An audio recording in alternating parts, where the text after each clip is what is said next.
ओम शांति। ओम शांति। तो आज 51 दिन की इस बटी का दिन है 29 और मुरली है 24 अप्रैल 1984 की। मुरली का टाइटल है विचित्र बाप द्वारा विचित्र पढ़ाई तथा विचित्र प्राप्ति। तो मुरली के टाइटल में तो 3 ही विचित्र बातें हैं, बाप विचित्र है, पढ़ाई विचित्र है, प्राप्ति विचित्र है। लेकिन मुरली के दूसरे पन्ने के बीच में आएगा विचित्र स्टूडेंट्स। यहाँ पर जो स्टूडेंट्स हैं वो भी कौन है? विचित्र है, क्योंकि भगवान पढ़ा शरीर को नहीं रहा है, भगवान पढ़ा इस आत्मा को रहा है, और आत्मा अपने आप में क्या है? विचित्र ही है। तो कहानी से आज की इस बटी की शुरुआत करेंगे। तो एक राज्य बहुत ही सुंदर चल रहा होता है, धीरे धीरे राजा है वो राज्य के अंदर बहुत बड़ा विस्तार कर रहा होता है। विस्तार करते करते अब राजा को ये महसूस हो जाने लगता है कि उसको एक लेखाकार चाहिए, अकाउंटेंट चाहिए। तो अच्छा अकाउंटेंट उसके राज्य के अंदर अर्थात उसके महल के अंदर कहीं नहीं होता है, मंत्रियों या सह मंत्री जो होते हैं उनमें से। तो वो मंत्री को कहता है कि नगर के अंदर नगाड़ा बजवाओ और ये अनाउंसमेंट करवाओ कि अच्छा अकाउंटेंट, अच्छा लेखाकार कोई है तो वो आए।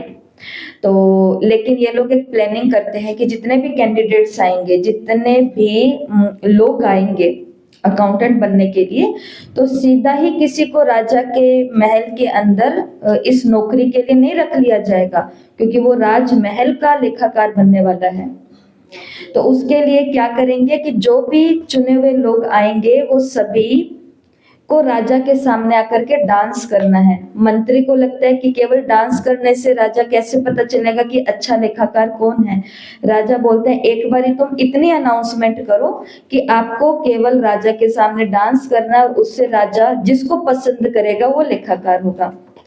नगर के अंदर अनाउंसमेंट होती है, 2 भाई होते हैं, 10 लोग चुने जाते हैं, उसमें से 2 भाई भी होते हैं। वो दोनों भाई भी अपना हाथ ऊपर करते हैं कि हमें भी इसके अंदर जाना है। एक भाई का नाम होता है भोला और एक का नाम होता है चाला, भोला चाला। तो जो भोला होता है वो सच में भोला होता है। उनके पास क्या होते हैं? पेटे होते हैं। पेठे को वो 10-10 पेठों को जाकर के बेचते हैं। तो जो भोला होता है ना वो 10 पेठे लेता है, 10 आने के अंदर 10 को बेच करके आ जाता है। लेकिन जो चाला होता है, जो थोड़ा सा चतुर होता है, वो क्या करता है? एक ऐसी जगह जाकर के अपनी दुकान लगाता है जहां पर आज पेठे की कोई दुकान लगी नहीं है, और एक ही पेठा रखता है, और उस एक पेठे की कीमत 10 आने रखता है। घर आते हैं शाम को घर आते हैं तो जो भोला भाई है, वो भोला नाम का, वो कहता है कि देखो मैंने तो 10 पेठे बेचे, 10 आना कमाया। लेकिन जो दूसरा भाई है वो कहता है मैंने एक ही पेठा बेचा और मैंने 10 आना कमा लिया, 9 पेठे मैंने कल परसों के लिए भी बचा ली, मैं तो और भी कमाई कर सकता हूँ। तो इस भोले को तो लगता है कि मैं तो भोला ही हूँ। नगाड़ा बजता है, ये भी दोनों अपना नाम लिखाते हैं, महल के अंदर एंट्री होती है। महल के अंदर जाते हैं, 10 लोगों को मंत्री कहता है, ये दृश्य देखते रहना, 10 लोगों को मंत्री कहता है कि तुम्हें इस अंधेरे कमरे से बाहर जाना है, और बाहर जाते तुमको राजा मिलेंगे महल के हॉल के अंदर, और वहां जाकर के तुम्हें बस राजा तुम्हें बोलेंगे डांस करना है, तुम्हें डांस करके दिखा देना। वो कहते हैं ओके, कोई दिक्कत नहीं इसमें। अंधेरे कमरे के अंदर वो मंत्री क्या करता है? कुछ हीरे, मोहरे, सिक्के, सोने के, वो सब बिखरा देता है। और साइड में छोटा सा लैंप क्या होता है? लैंप होता है ना, लालटेन जो होता है ना कांच का, तो छोटी सी लाइट को वहां पर रख देता है। सबसे पहला बारी आती है भोला की। भोला जाता है, भोला तो अपनी मस्ती में है, क्योंकि उसे तो पता है मुझे अंदर जाते ही राजा ने क्या डांस करना, उसके दिमाग में तो बस डांस ही घूम रहा होता है। भोला है वो लाइट नहीं देखता, वो नीचे गिरे हुए हीरे मोहरे कुछ नहीं देखता, वो बस सीधा जाता है, जाकर के राजा के महल में पहुंच जाता है। दूसरा, तीसरा, 5वां, 7वां, 10वां, सबके सब जब जाने लगते हैं तो सबको लालटेन की रोशनी से वो मोहरे और वो डायमंड्स दिखने लगते हैं। सब अपनी झोलियां क्या कर लेते हैं, अपने जो उनका कुर्ता है या जेब है, जो भी है उनके पास, सब वो भर लेते हैं। जैसे ही अंदर जाते वो भूल जाते हैं कि राजा तो हमसे डांस कराने वाला है। राजा अनाउंसमेंट करता है डांस करो। भोला होता है, उसके पास तो कुछ है ही नहीं, उसको तो पता है डांस से करना है, वो डांस करता है और बहुत अच्छा मगन होकर के डांस करता है। बाकी 9 सीधे के सीधे खड़े रहते हैं। राजा बोलता है डांस तो करो। लेकिन वो हिल भी नहीं रहे हैं, तो डांस क्या करें? क्योंकि जैसे डांस करेंगे इतने में सब जो भरा है राजमहल से, बेईमानी से, छुपा करके, बिना बताए, बिना किसकी परमिशन से राजा के कोष को उन्होंने अपने अंदर भर लिया है पूरा का पूरा, तो वो तो सब बिखर जाएगा, डूल जाएगा, गिर जाएगा। तो वहां पर फिर क्या फिक्स होती है चीज कि अकाउंटेंट कौन बनेगा? भोला बनेगा। लेकिन भोला अनपढ़ है, कभी स्कूल नहीं गया हुआ, और अकाउंट्स का तो ए भी उसको नहीं आता है। तो फिर ये जो 9 लोग होते हैं ना, जो बहुत पढ़े लिखे ही होते हैं, रियलिटी में भी ये दुनिया की जो पढ़ाई होती है, स्कूल की पढ़ाई, ये लोग वो पढ़ाई पढ़े होते हैं। इन 10 को सजा नहीं दी जाती है, इन 9 को सजा नहीं दी जाती है। भोला के नीचे इन्हें सपोर्टर्स के रूप में रख लिया जाता है, और इनकी सजा ये होती है कि तुमको अकाउंट का सारा काम करना है, लेकिन तुम्हें किसी भी प्रकार का नौकरी का जो पैसा होता है ना, वो नहीं मिलेगा। पैसा सारा फिर भी किसको मिलेगा? भोला को मिलेगा। आज की मुरली भी ऐसी है। बाबा के पास कैसे बच्चे होते हैं? दुनिया के हिसाब से बाबा ने कहा भले ही जो माताएं हैं, छोटे बच्चे हैं, युवा हैं, वो कम पढ़े लिखे हों, लेकिन जैसे जैसे भगवान उनको नचाता है, जैसे जैसे भगवान उनको पढ़ाता है, जैसे जैसे भगवान उनको सिखाता है, वो वैसा सीखते जाते हैं और औरों को भी वैसा सिखाते जाते हैं।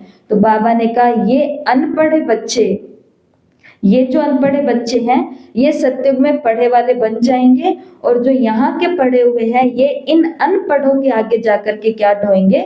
भरी ढोएंगे, अर्थात उनके आगे जाकर के नौकर चाकरी करेंगे। मुरली के अंदर बाबा ने कहा आज बाबा अपने किन बच्चों को देख रहे हैं? आज बाबा अपने हर एक आत्मा कितनी खुशी स्वरूप बनी है ये देख रहे हैं। रूहानी बाप अविनाशी खुशी का खजाना बच्चों को जन्म से अधिकार के रूप में दिया हुआ देख रहे हैं कि हर एक अपना वर्षा अधिकार कहाँ तक जीवन में प्राप्त करते हैं। ठीक है, जैसे कि हर मुरली में बाबा कहते हैं कि खजाने मैंने सबको एक जैसे दिए हैं। अविनाशी खुशी का भी जो वरदान या अधिकार है, बाबा ने सबको एक जैसा दिया, लेकिन हर एक बच्चा अपने अपनी धारणा की शक्ति प्रमाण अधिकारी बनता है। जैसे कि 10 के 10 को चांस था महल में आने का, 10 के 10 को चांस था राजा का अकाउंटेंट बनने का, लेकिन 10 में से बना कौन? एक ही। किस आधार पर? अपनी धारणा युक्त जीवन के आधार पर, क्योंकि उसकी धारणा थी बिना पूछे मुझे कोष की चीज नहीं उठानी है, बिना बताए मुझे इधर उधर किधर देखना भी नहीं है, ये मेरी चीज है ही नहीं, तो देखना क्यों, सीधे जाओ और अपना काम करो। धारणा युक्त जीवन के आधार पर शक्ति प्रमाण अधिकारी बन जाते। देखो बाबा ने क्या बोला, ऐसे प्राप्ति करने के उमंग उत्साह में रहने वाले बच्चों को देख बाप दादा भी हर्षित होते हैं। हर एक छोटा बड़ा, युवा, वृद्ध, मीठी मीठी माताएं, अनपढ़ या पढ़े हुए हैं, शरीर से निर्बल हैं, फिर भी आत्मा कितनी बलवान है। भगवान के घर में कोई कितना भी अनपढ़ा हो और कितना भी निर्बल हो, माता की भी ड्रेस में हो, लेकिन बाबा ने बोला आत्मा फिर भी कितनी बलवान है। बाप दादा भी ऐसे अनुभवी आत्माओं को सदा यही वरदान देते हैं। अभी बाबा एक वरदान दे रहे हैं, ले लेना सभी। हे लगन में मगन रहने वाले बच्चे, सदा याद में जीते रहो। जिस आत्मा को लगन होती है ना, लगन कि मुझे कौन मिला है? विचित्र बाप। उस द्वारा मुझे क्या मिली है? ये विचित्र पढ़ाई। ये हमारे कोई शास्त्र की पढ़ाई नहीं है जो सेम टू सेम रिपीट होती जाएगी और हमें रट्टा लगा करके पूरा दिन जाप करना है। ये जाप करने की पढ़ाई है ही नहीं। ये पढ़ाई कौन सी है? धारण करने की। जैसे एक छोटा सा उदाहरण देती हूँ, हनुमान चालीसा शुरू होती है कहाँ से? जय हनुमान ज्ञान गुण सागर, जय कपीस तिहु लोक उजागर, राम दूत अतुलित बल धामा, अंजनी पुत्र पवन सुत नामा। 4 लाइन हुई ना ये, अभी तो बहुत सारी बाकी है। हर एक लाइन के अंदर एक धारणा बताई गई है कि हमको हनुमान जी की तरह ऐसा बनना है। जय हनुमान ज्ञान गुण सागर। अगर हम सभी के अंदर भगवान का डीएनए आ जाए, परमात्मा का डीएनए हम सबके अंदर आ जाए, तो भगवान जैसे ज्ञान का सागर है, हम भी क्या बन जाएंगे? ज्ञान का सागर। भगवान गुण का सागर है तो हम भी क्या बन जाएंगे? गुण के सागर। भगवान पवित्रता का सागर है तो हम भी क्या बन जाएंगे? पवित्रता, क्षमा, करुणा, रहम, दया के सागर बन जाएंगे अगर परमात्मा का डीएनए हमारे अंदर आ जाता है तो।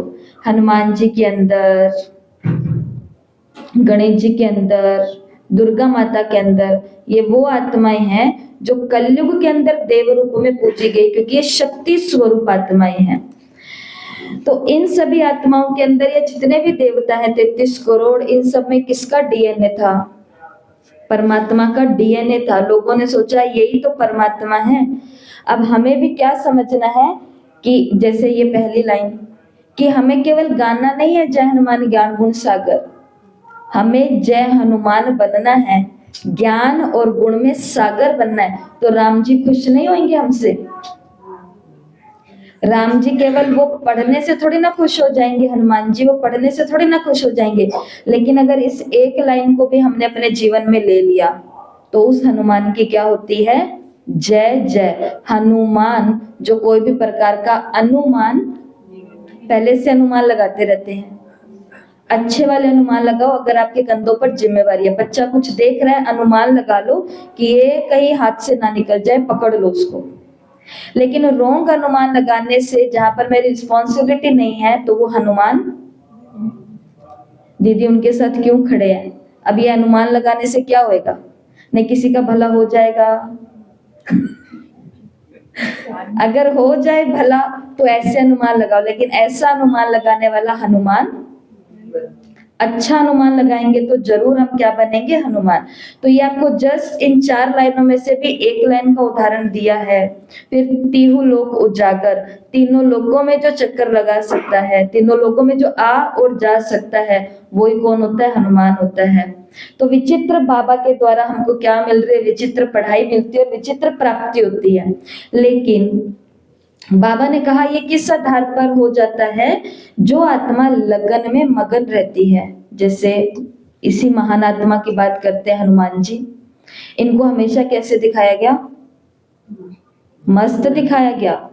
इतना मस्त दिखाया गया कि सीता माता वो लगा रही है सिंदूर, और ये पूछते हैं, वाक्य ऐसा ही आता है ना, ये पूछते हैं कि आप क्या कर रहे हो माते? तो कहते हैं मैं सिंदूर लगा रही हूँ, ये लगाने से श्री राम जी की आयु बढ़ जाएगी, मतलब बहुत ऊंची आयु हो जाएगी उनकी। तो ये कहते हैं ठीक है। वो तो बोल के चले जाते हैं साइड में। ये सारा का सारा सिंदूर अपने ऊपर लगा करके और सभा के अंदर आकर के बोलते हैं कि भाई हमारे राम जी की आयु तो बहुत बहुत बहुत बढ़ गई है, क्योंकि मैंने सिंदूर, और ये प्रथा आज तक चल रही है। आज तक प्रथा चल रही है। भगत जाते हैं, डिमांड पूरी होती है, इच्छा पूरी होती है, या भावना भी होती है। बिना इच्छा बिना स्वार्थ वाले भी बहुत भगत होते हैं। वो हनुमान जी पे जाकर के सिंदूर ढुला के, निल्हा के, धुला के, चढ़ा के आ जाते हैं। लेकिन किसी आत्मा ने ये तो नहीं सोचा क्यों ना मैं भी अपने ऊपर सिंदूर गेर लूं। लेकिन सिंदूर कैसे गेरूंगा? ऑफिस भी तो जाना है बाद में। सिंदूर कैसे गेरूंगी? शादी में भी तो जाना है। सिंदूर कैसे गेरूंगी? रसोई के काम भी तो करने हैं। तो ये सिंदूर कोई वो वाला सिंदूर था भी नहीं। ये सिंदूर कौन सा सिंदूर था? लगन में मगन। जो आत्मा लगन में मगन रहती है, बाबा उसको आशीर्वाद देते हैं, बाबा उसको ब्लेसिंग देते हैं, वरदान रहते हैं कि सदा याद में जीते रहो। वो आत्मा फिर हमेशा योग में होती है, उसको योग लगाना नहीं पड़ता है। सर्विसेबल और वफादार, सर्विसेबल, आज्ञाकारी, वफादार, फरमान बरदार, चारों क्वालिटी बस वो हनुमान बन जाएंगे। तो कोई ये ना समझे कि जो ओम शांति में जाएगा, ब्रह्मा कुमारी के पास जाएगा, वो हनुमान जी को याद नहीं करेगा।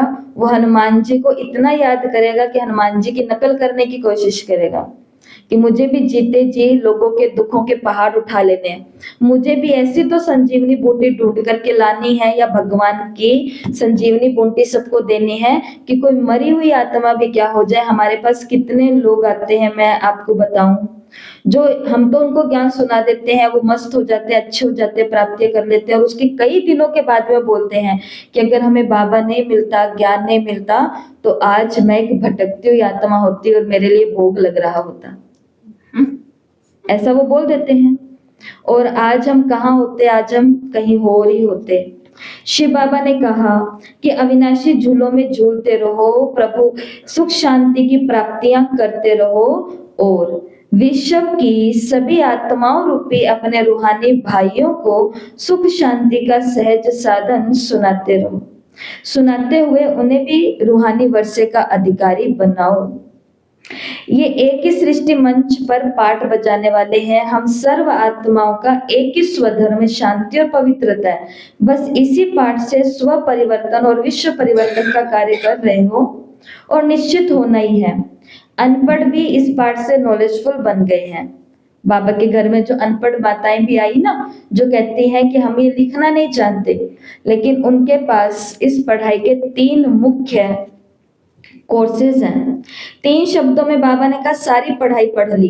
तो पहला शब्द है आत्मा, दूसरा है परमात्मा और तीसरा है सृष्टि चक्र। सृष्टि चक्र में क्या आती है? कर्मों की गुह्य गति आती है कि हम नीचे ऐसे नहीं उतरे हैं, हमारे कर्म बुरे हुए क्योंकि हम देह अभिमान में आए। हम ऐसे ही स्वर्ग में या सत्युग में नहीं जाएंगे, हम पहले रिवर्स करेंगे, इस गाड़ी को फिर से हम उल्टा घुमाएंगे, अर्थात तो सुल्टा करेंगे, हम देही अभिमानी बनेंगे। तो बाबा ने कहा ये पढ़ाई पढ़ी है ना आत्मा परमात्मा और सृष्टि चक्र की, इससे एक सर्टिफिकेट भी मिलता है। बीए और बाबा ने कहा एमए का तो सर्टिफिकेट नहीं मिलेगा, लेकिन कौन सा सर्टिफिकेट मिल जाता है? त्रिकालदर्शी, ज्ञान स्वरूप, ऐसे जो अनेक टाइटल्स हैं, बाबा ने कहा यही आपकी पढ़ाई के क्या है? सर्टिफिकेट्स हैं, डिग्री है। और इससे हमें क्या प्राप्ति होती है? सत्य शिक्षक द्वारा अविनाशी जन्म जन्म सर्व प्राप्ति की गारंटी मिलती है। वैसे जो टीचर होता है वो गारंटी नहीं देता कि सदा कमाते ही रहेंगे, धनवान रहेंगे, वो तो सिर्फ पढ़ा करके योग्य बना देता है। स्कूल कॉलेज का टीचर जो होता है वो पढ़ा के योग्य बना देता है।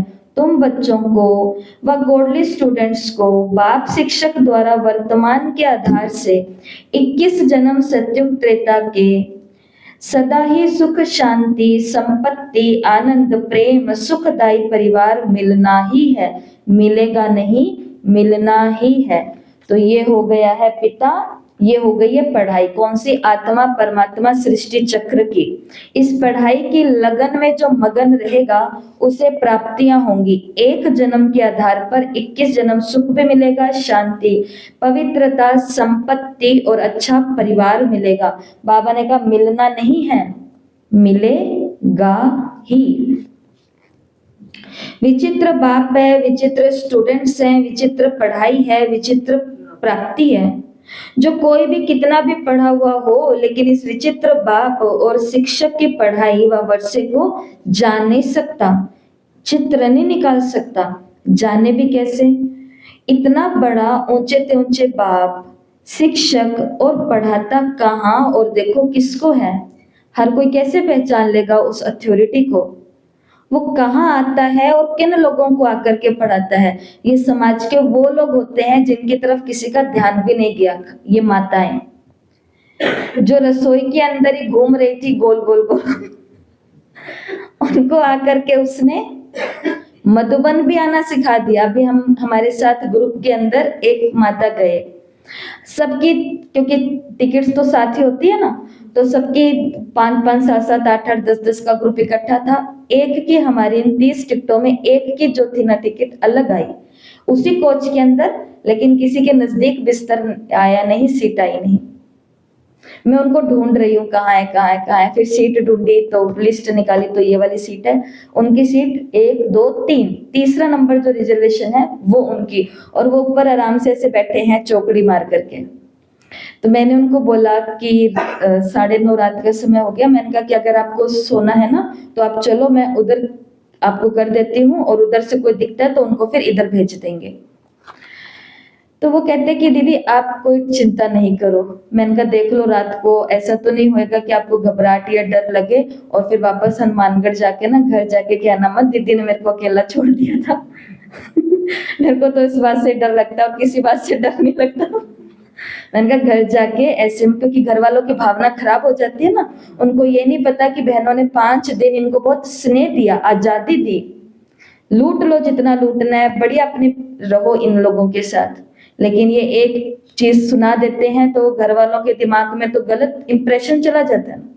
उन्होंने बोला कि नहीं दीदी, मैं तो रामेश्वरम भी गई हुई हूँ, मैं तो केदारनाथ भी गई हुई हूँ, मैं तो यहाँ भी गई हूँ, कहाँ कहाँ गई हुई हूँ, और आराम से ऐसे ही बैठ करके गई हूँ, आप चिंता नहीं करो।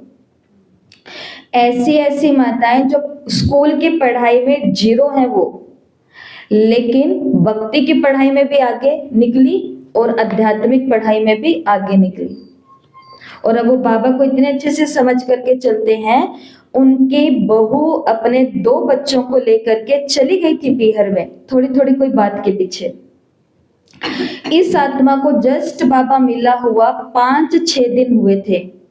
थोड़ी सी इन्होंने देखा, कह रहे इन दीदियों से तो पर्सनल बातें भी कर सकते हैं, केवल आके किताब नहीं खोलती।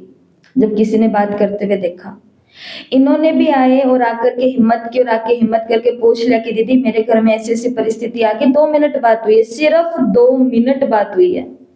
ऐसी ऐसी परिस्थिति आ गई दीदी, अब बता दो मेरी बहू आ जाएगी, मेरे पोता पोती आ जाएंगे, क्या करूं? शिव बाबा को कैसे याद करूं? 5 दिन में पता चल गया शिव बाबा क्या होता है। शिव बाबा को कैसे याद करूं? तो उनको बोला रोज मुरली सुनो, अमृत वेले उस आत्मा से क्षमा याचना करो, उनको बुलाओ और बाबा को ऊपर छत्र छाया रखवाओ आप अपने घर के ऊपर, मेरा घर स्वर्ग है। 15-10 दिन के बाद तो वो अपनी बहू और दोनों बच्चों को लेके यहाँ बाबा के घर बैठी थी। बहू भी आ गई, दोनों बच्चे भी आ गए, और मधुबन की टिकट भी कट गई, और बाबा मिलन भी हो गया। कैसी आत्माएं इतने फास्ट चली जाती है। पढ़े लिखे बाबा को ही नहीं पहचान पा रहे अभी तक, और जिन्होंने पहचान भी लिया वो मुरली क्लास तक आने के लिए भी कदम नहीं उठा पा रहे हैं। हम तो यहीं से ही कर लेंगे, हम तो ऐसे ही कर लेंगे। लेकिन ऐसी ऐसी आत्माओं को भगवान, निर्बल आत्माओं को क्या बना दिया, इतना बलवान बना दिया कि टूटा हुआ घर उन्होंने जोड़ दिया। नहीं तो संसार में जो बलवान दिखने वाली आत्माएं हैं वो अपनी बलवानी के चक्कर में अपने बसे बसाए घरों को क्या कर रही हैं, मैं वो तोड़ देते हैं। लेकिन बाबा के बच्चे क्या कर लेते हैं, जोड़ लेते हैं। और अभी उनके बच्चों ने डांस भी किया था बाबा के घर में। तो बाबा ने कहा मानव से देवता बनाने की, ये मुरली की बहुत पावरफुल लाइन है और यही आज का होमवर्क है, लास्ट लाइन है। मानव से देवता बनाने की, सदा के लिए चरित्रवान बनाने की पढ़ाई और पढ़ाने वाला कौन है? जिसको कोई नहीं पढ़ा सकते उनको बाप पढ़ाते हैं, जिनको कोई नहीं पढ़ा सकते उनको बाप पढ़ाते हैं। हमें कोई बिठा के पढ़ा सकता था ज्ञान, लेकिन भगवान ने चुना और हमको बिठाया। जिसको दुनिया नहीं पढ़ा सकते उनको बाप को उन्हों को ही पढ़ावे, तो क्या बड़ी बात हुई। मतलब जिसको दुनिया भी पढ़ा सकती है और भगवान भी आके उनको पढ़ा दे तो कोई बड़ी बात नहीं हुई। इसलिए गायन है तुम्हारी गतमत तुम ही जानो बाप दादा। ऐसे ना उम्मीद से उम्मीदवार बनने वाले बच्चों को देख के खुश होते हैं, क्योंकि बाबा को पता है ये जो ना उम्मीदी से उम्मीदवार बच्चे बने हैं ना, इन्होंने जीवन का एक बहुत बड़ा अनुभव कर लिया कि भगवान ने मेरे को सुखी कर दिया, मेरे को भरपूर कर दिया, मेरे को बीमारी से बाहर निकाल दिया। तो और भी आत्माएं हैं जिनको मुझे जाकर के ऐसा बनाना है। भगवान को ऐसी आत्माओं से भी क्या हो जाती है, उम्मीद हो जाती है।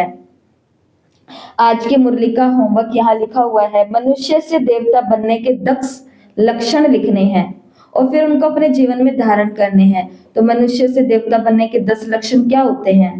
खान पान शुद्ध। पहला लक्षण खान पान शुद्ध। तो हमें अपना खान पान अब धारण कर लेना है, शुद्ध बनाना है। टाइम पूरा हो रहा है लेकिन 1 मिनट में आपको बात बताना चाहती हूँ। कल उस गवर्नमेंट हॉल के अंदर प्रोग्राम हुआ, वहां सब सीनियर सिटीजन बैठे थे। तो हो सकता है जो फ्री हो जाते हैं वो रात को, सुबह, शाम को कभी कभी थोड़ा थोड़ा कुछ खाना पीना भी कर सकते हैं। सबके अपने अपने होते हैं ना, और कुछ ना भी हो। तो उन्होंने ये बताया कि हमारी जो नस्ल है ना वो किसकी है, देवताओं वाली है। आशा दीदी ने बहुत सुंदर बताया था इस विषय में कि हमारी जो नस्ल है वो देवताओं की है। तो जब हमारी नस्ल अर्थात भारत भूमि देव भूमि है, हमारे पूर्वज देवता थे और हम उनकी नस्ल के ही बाहर निकले हैं। तो जब हमारी नस्ल देवताओं की है तो देवताओं के मंदिर में कोई व्यक्ति जाए, बहुत अच्छा उदाहरण दिया, कोई व्यक्ति जाए और कहे आज मैं प्याज का बहुत अच्छा सैलेड लेकर के आया हूँ, प्याज का बहुत अच्छा सलाद लेकर के आया हूँ पंडित जी, बहुत अच्छा डेकोरेशन है, बहुत अच्छा कुछ कुछ तैयार किया है, ये मेरे को भगवान को भोग लगाना है, पंडित जी अंदर जाने देंगे? नहीं।